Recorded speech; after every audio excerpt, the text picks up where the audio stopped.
Hi viewers, and I'm back for more of the Let's Play Civilization 4 with Ragnar. And yeah, I got live commentary working again, but not for this video. It'll be a good, like, 4 videos or so, and then I'll go back to live commentary. But for now, I'll just take care of this using post-commentary. So, here we are. And just recently, my scout uncovered what's probably a decent second city site here, with the spices, 2 floodplains, and a stone. With financial, it'll be okay for commerce. Nothing too spectacular, but workable. Getting a settler out to settle that city. And also, I was moving my scout up there to see if I wanted to block off Tokugawa from the north, or if I could gift him a city there, or what kind of priority I'd have to put on that to make sure that I wouldn't have expansion blocked. And as soon as I saw that that actually required sailing to get around other than my capital, I felt a lot more confident about just settling the city for myself first. Unfortunately, I didn't have enough worker turns, so it really didn't matter in the end. I probably could have gifted Tokugawa the city earlier, but whatever. Also, I didn't want to settle the city while it was undefended, because at this point in time, I still had a little bit of possible problems from barbs. As you can see there, just south of Tokugawa's worker, he had built Great Wall for whatever useless purpose on Archipelago. Barbs tend to be a joke on Archipelago, but the AI doesn't really know that, so can't fault it too much. Yeah, part of the benefit of settling the stone city like that also, even without roads, even if I only had fishing, I could still have a trade network between the second city and the capital, although I already have sailing, so it was kind of moot. I could have settled anywhere on the coast and it would have worked. But that is something for reference. You can use trade routes within your culture. You can use coast, even if you don't have sailing, to set up your trade routes. So I started moving my worker over there, also working my settler down. I won't settle him right away because I don't want to get surprised and pantsed by the barbarians, which would suck. I do actually move my scout down there to help spawn bust, and I also start slipping my warrior down here, as you can see, to try to cancel the fog. Basically, like I've said in my other videos, anytime you have a unit out in the fog, barbarians can't spawn within 2 tiles of them in any direction. So there's a 5x5 square surrounding the unit that they just can't spawn. So I'm using the warrior for that, and even the scout, to block off barbarian spawns. And to a large extent, that'll even take care of the galleys for me. And yeah, now I'm going to gift Tokugawa a city also. And now that I see I have an archer there, I feel a little bit more confident settling the city. Probably being a little over-defensive in this game, but that's partially Tokugawa's fault because he has me scared. And I just opt for another military unit in the second city. Really, I didn't have a lot of good things to build there before a granary, and I did not have pottery yet, so I decided to go with an archer. And yeah, as you can see, I deliberately don't. Well, I'm not there yet.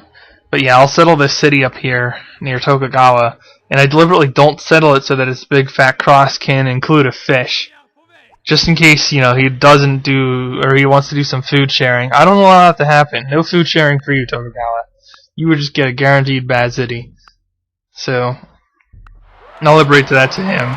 It's +1 for city liberation, +4 for fair trade. That's instant pleased. Very useful, because now there's only a few AIs that he would even consider me as a war target instead of them, so very nice situation for me by doing that. Plus, that's not really a good city site. Like, I wouldn't get anything by settling up there pretty much ever. So, I wasn't worried about giving it up either. It's his maintenance problem, not mine. And hopefully whoever else he knows is not going to create an alliance with him from turn 0 because of peace waits. I do hate that quite a bit. So yeah, I noticed that I can choke my warrior down even 1 more tile, and that almost takes care of barbs in the southwest region there. Unfortunately, there's like a tile off to the southwest where they could still spawn, but nothing huge. And I'm going for Great Lighthouse, as I mentioned in the previous video.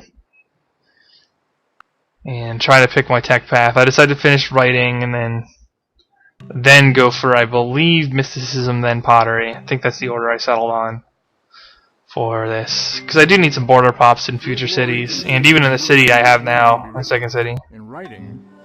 And I also noticed that I should have chopped out the Great Lighthouse, and of course, one turn away from it, I lose it. Now, this isn't as bad as it could have been, because I have a lot of land blocked off. In fact, pretty much all of my land starts blocked off. So my opportunity cost for settling later and going for early Great Lighthouse really wasn't that high. So it didn't hurt me too much. It sucks because I could have used the trade routes. They would have been very powerful. And now I don't get them. But at the same time, it's not like I lost out on city sites, and you get some failure gold to speed up early tech. So I didn't lose out big time on that. I just lost out middle time. Yes, I lost out in middle time. Hooray. Also, I'll need to decide between Alphabet and Monarchy and Calendar soon at this point in the game. I was already starting to think about that. And in my failed live commentary, I even considered talking about it, but I think I waited until a little bit later for that. But since I'm live post-commentary, I can handle that easily enough now. So, I'm deliberating between the iron site and the rice site, and at this point it doesn't matter because I have archery, and nobody's going to get to those places before me if I haven't even met them yet. Obviously, there's no AIs coming from the south if I haven't met them yet. So I decided I'm just gonna spawn bust and settle. Nothing really huge. And obviously I'm gonna keep an eye on Tokugawa. And right here I was deliberating between settling for the spices and a border pop versus just settling to be able to work the rice right away. And I settled on working the rice right away because the spices are good tiles to settle for just for the resources. The resource trades are worth settling for them, but they're not supreme tiles to work. They're okay, but I'd rather have access to food right away, and I can work that spice pretty much as soon as I get the calendar anyway. Well, at least one of them. So I'll have the happiness available to me as soon as possible, regardless of if I settle just one northeast of the rice. So I do that. But first I take some care to get some workers going first. I don't want to have too few tile improvements for my number of workers. And yeah, I got a workboat out there to explore as well. Hopefully I can find out whoever Tokugawa has met. Maybe it's some more open borders. And I do research animal husbandry, or actually, I'm pretty sure I switched off of it now that I'm trying to remember. Because I don't have any livestock at all, like zero, except for what Tokugawa was probably going to flip off of me. And yeah, that's exactly what I did. I flipped off of animal husbandry in favor of just going straight alphabet for trading. Because it pleased, Tokugawa will trade techs, and so probably will most of the other AI on this continent. If I can find them. So, alphabet's a better call. Plus, I already have excellent commerce, so it's not going to take me long to get it. And I don't have anything pushing me towards like Great Library or anything like that. You know, I have stone, but I already have masonry, so I can take a shot at the pyramids once I hook it up. Maybe I'll get lucky. Probably not. Pyramids could go already, like as of now in the game. So, wasn't really too excited about my chances there, but you never know.